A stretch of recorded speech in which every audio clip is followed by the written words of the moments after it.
Namaku Irwanto. Orang-orang di perkebunan biasa memanggilku Yanto. Sudah 5 tahun aku mengabdi di kebun teh milik keluarga Pak Broto. Tugasku memastikan daun teh terbaik sampai ke pabrik. Tapi tugas itu menjadi jauh lebih berat setiap kali aku harus berhadapan dengan Bu Rahayu, istri majikanku. Di usianya yang menginjak 45 tahun, ia memiliki kecantikan yang matang, elegan, berkelas, namun sorot matanya selalu menyiratkan kesepian yang dalam di rumah besarnya megah itu. Sore itu, kabut turun sangat tebal, menelan jalanan setapak di puncak kebun. Gerimis mulai membasahi bumi, memaksa para pemetik teh pulang lebih awal.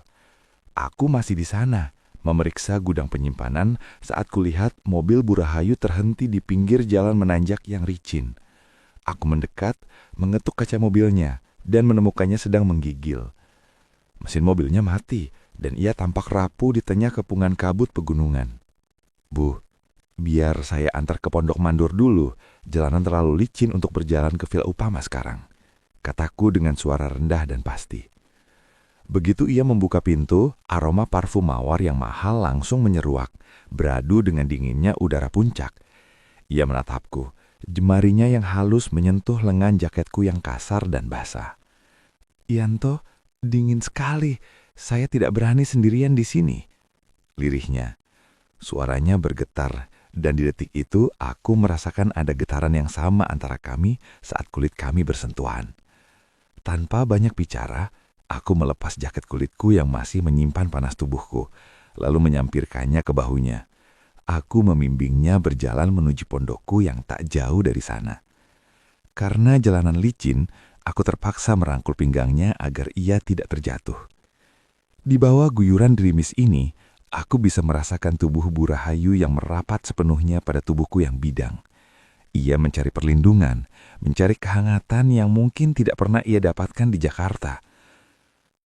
"Yanto, jangan lepaskan," bisiknya sambil mengeratkan pegangannya pada pinggangku.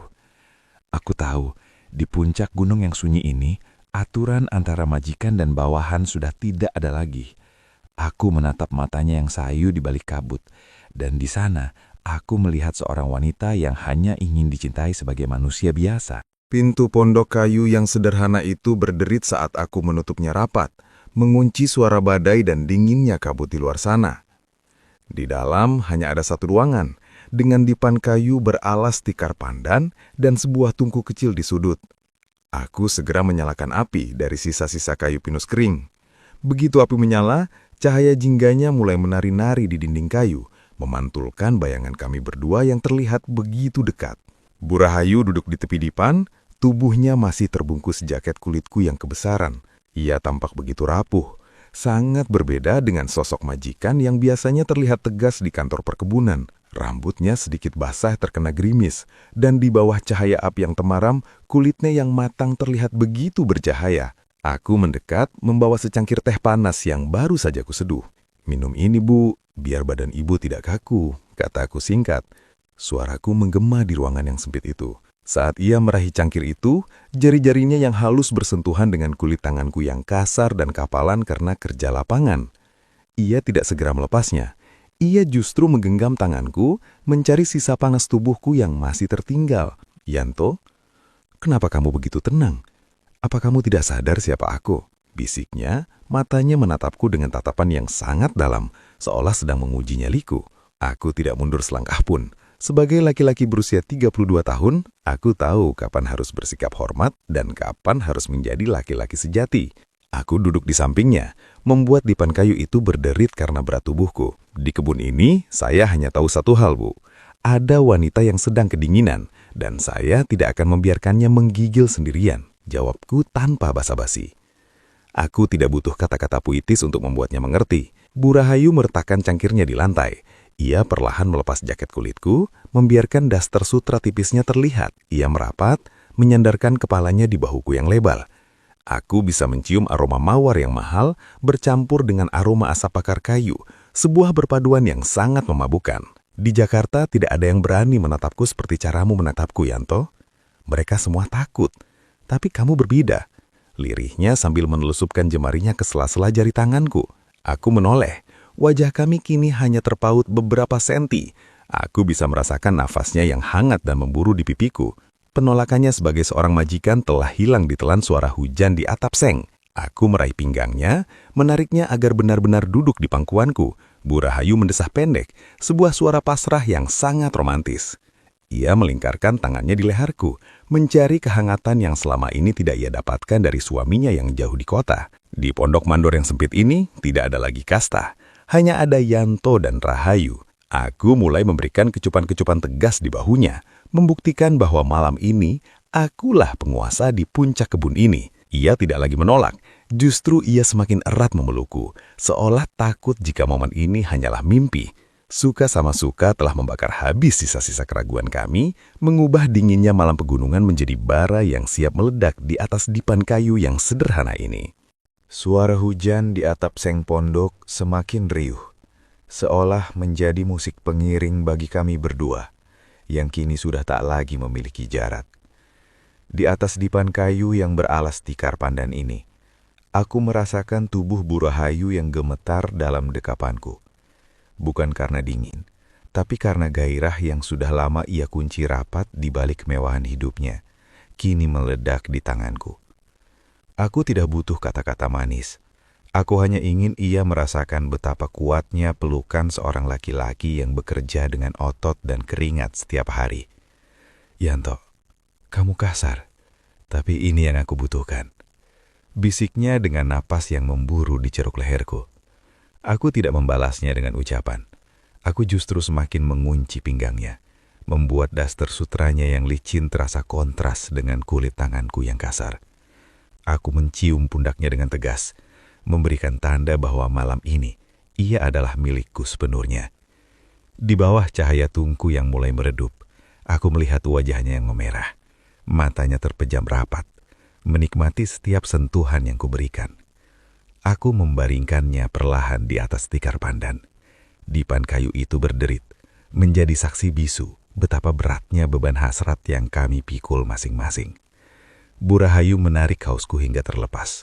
Jemarinya yang lentik meraba setiap lekuk otot di dadaku, seolah ia sedang mencoba membaca setiap jejak kerja keras yang kulalui di kebun teh ini. Kamu berbeda dengan laki-laki di kota, Yanto. Kamu nyata. Lirihnya dengan nada pasrah yang sangat romantis. Momen itu terjadi begitu alami, tanpa paksaan, tanpa drama. Kami bergerak dalam harmoni, seolah-olah pondok kecil ini adalah pusat semesta kami. Aku memberikan kehangatan yang paling murni, yang tidak bisa dibeli dengan uang suaminya di Jakarta. Setiap desahan yang keluar dari bibirnya adalah pengakuan bahwa ia telah menyerah sepenuhnya pada dominasiku. Sebagai laki-laki berusia 32 tahun, aku memastikan bahwa setiap detik di pondok ini akan menjadi kenangan yang membakar jiwanya selamanya. Di tengah remang cahaya api, kami tidak lagi memikirkan status.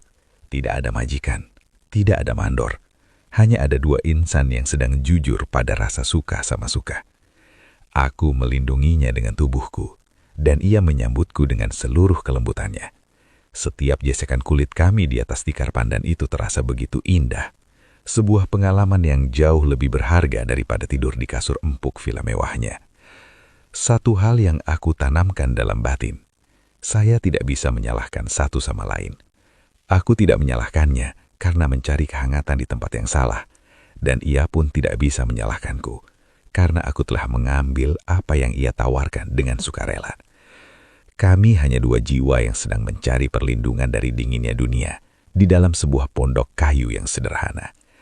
Di tengah suara badai yang mengamuk di luar, kami justru menemukan ketenangan yang paling ekstrim di dalam sini, hingga raga kami benar-benar lemas dalam kepuasan yang tak terlukiskan. Pagi itu, kabut tipis masih menyelimuti pucuk-pucuk daun teh, namun suasana di pondok sudah jauh berbeda. Bu Rahayu sudah kembali mengenakan pakaiannya yang rapi. Meski gurat kepuasan di wajahnya, tidak bisa ia sembunyikan sepenuhnya.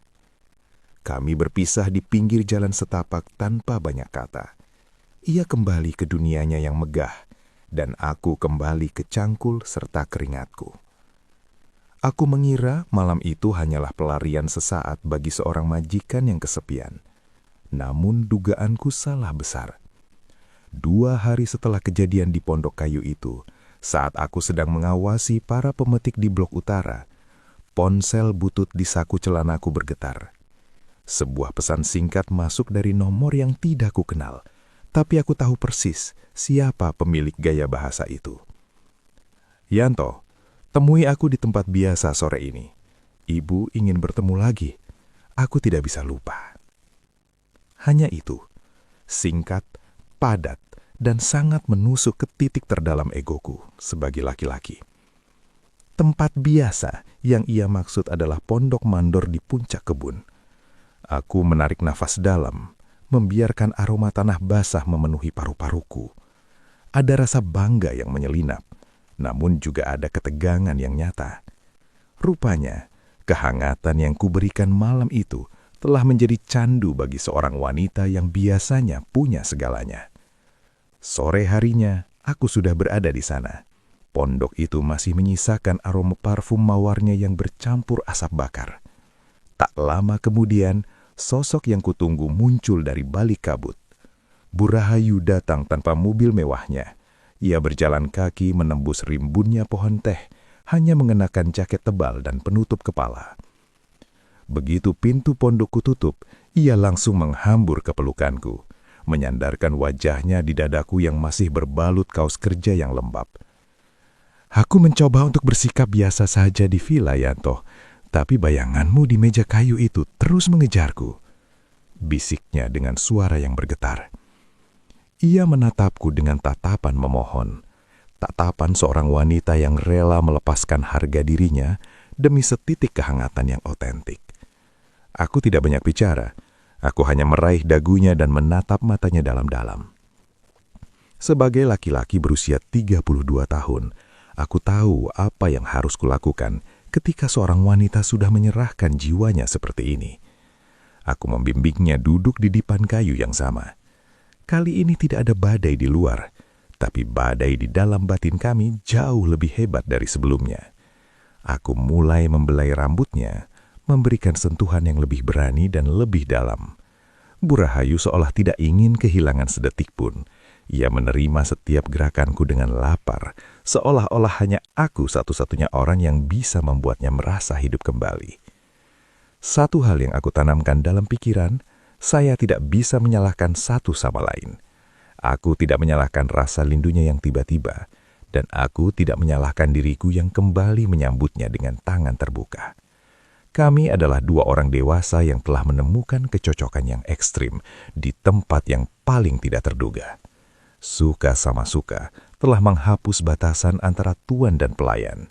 Di pondok yang sunyi ini, di bawah bayang-bayang kebun teh yang luas, kami kembali merajut kisah yang orang lain sebut salah. Namun bagi kami, inilah kejujuran yang paling hakiki. Minggu-minggu berlalu, dan hubungan kami di bawah bayang-bayang kebun teh ini semakin dalam, melampaui apa yang pernah aku bayangkan. Di depan para pemetik teh dan buruh gudang, aku tetaplah Yanto, si mandor tegas yang tidak banyak bicara dan disegani karena kedisiplinannya. Aku tetap memberikan hormat yang sewajarnya saat mobil mewah Burahayu lewat di depanku. Namun, di balik tetapan profesional itu, ada sebuah rahasia besar yang tersimpan rapat dalam kantong jiwaku. Sebuah kunci yang hanya kami berdua yang tahu kapan harus digunakan. Pesan-pesan singkat darinya kini menjadi bagian dari rutinitas hariku. Isinya bukan lagi sekadar ajakan bertemu, tapi ungkapan kerinduan yang sangat ekstrim bagi seorang wanita di posisinya. Hubungan ini sudah tidak bisa lagi dibilang sederhana. Burahayu sudah menyerahkan segalanya padaku, bukan hartanya, tapi seluruh kerentanan jiwanya sebagai seorang wanita. Di atas dipan kayu pondok mandor itu, ia tidak lagi peduli pada dasar sutranya yang terkena debu kayu, atau rambutnya yang berantakan karena genggamanku yang kuat. Pernah suatu sore, ia datang saat aku baru saja selesai memanggul karung teh yang berat. Tubuhku penuh keringat dan debu, namun ia justru memelukku dari belakang dengan begitu erat. "Jangan mandi dulu, Yanto. Aku ingin mencium aroma kerja kerasmu," bisiknya dengan suara yang begitu pasrah. Sebagai laki-laki berusia 32 tahun, aku merasa memiliki kekuasaan yang tidak bisa dibeli dengan uang manapun. Aku adalah penguasa hatinya di tengah kebun yang sunyi ini. Aku membalikkan badan, mengangkatnya ke atas meja kayu tempat aku biasa membuat lapoan kebun. Aku menatap matanya yang sayu, mata yang selalu mencari perlindungan di setiap jengkal tubuhku. Aku memberikan sentuhan-sentuhan yang semakin berani, semakin dalam, dan semakin menunjukkan siapa yang memegang kendali saat kami berdua. Bu Rahayu tidak pernah protes. Ia justru selalu meminta lebih. Keintiman kami telah menjadi sebuah candu yang membuat dunia luar terasa tidak lagi penting. Yanto, jika suatu saat nanti semua ini berakhir, ingatlah bahwa aku pernah menjadi milikmu sepenuhnya di sini. Lirihnya saat kami sedang beristirahat dalam pelukan yang hangat setelah badai gairah itu reda. Aku hanya mengangguk pelan, mencium keningnya dengan penuh rasa hormat. Aku tidak perlu janji muluk-muluk, karena bagiku, kejujuran raga kami saat ini sudah lebih dari cukup. Satu hal yang aku tanamkan dalam batin, kami tidak bisa menyalahkan satu sama lain. Aku tidak menyalahkannya karena ia membutuhkan figur laki-laki yang nyata dalam hidupnya. Dan ia tidak menyalahkanku karena aku mengambil tempat yang ditinggalkan suaminya. Suka sama suka telah menghapus segala rasa takut akan ketahuan. Kami menjalin hubungan ini dengan kesadaran penuh bahwa setiap detik yang kami lalui adalah anugerah yang harus dijaga kerahasiaannya. Di bawah langit senja berkebunan yang mulai memudar, kami kembali merajut keintiman yang semakin ekstrim. Mengukir cerita yang takkan pernah bisa dibaca oleh siapapun, kecuali oleh tanah dan pohon teh yang menjadi saksi bisu kami. Matahari mulai tenggelam di balik perbukitan, meninggalkan semburat warna jingga yang membiaskan ketenangan di atas hamparan pohon teh. Aku berdiri di depan pondok mandorko, menghirup dalam-dalam udara pegunungan yang mulai menusuk tulang. Di kejauhan, lampu-lampu di villa mewah milik Pak Broto mulai menyala satu persatu. Aku tahu, di sana ada seorang wanita yang sedang berdiri di balkon, menatap ke arah pondok ini dengan kerinduan yang sama besarnya dengan apa yang kurasakan. Hubungan ini mungkin bagi sebagian orang adalah sebuah misteri. Namun bagiku dan Bu Rahayu, ini adalah cara kami bertahan hidup di tengah kekosongan. Aku tetaplah Irwanto, mandor yang berjalan di sela-sela pohon teh dengan sepatu bot yang berlapis tanah. Dan ia tetaplah nyonya besar yang dihormati. Namun, ketika kabut turun dan pintu pondok kayu ini tertutup, semua label itu menguap. Yang tersisa hanyalah dua manusia yang saling menguatkan, saling memberi kehangatan yang jujur tanpa ada kepura-puraan. Aku tidak tahu sampai kapan rahasia ini akan tertanam di puncak gunung ini. Mungkin selamanya, atau mungkin suatu saat akan terbawa angin senja. Namun, aku tidak khawatir. Sebagai laki-laki matang, aku telah belajar untuk menghargai setiap detik yang diberikan kehidupan. Aku telah merasakan pengabdian seorang wanita yang luar biasa. Dan aku telah memberikan perlindungan batin yang ia dambakan selama ini. Satu hal yang aku tanamkan dalam hati yang paling dalam, saya tidak bisa menyalahkan satu sama lain.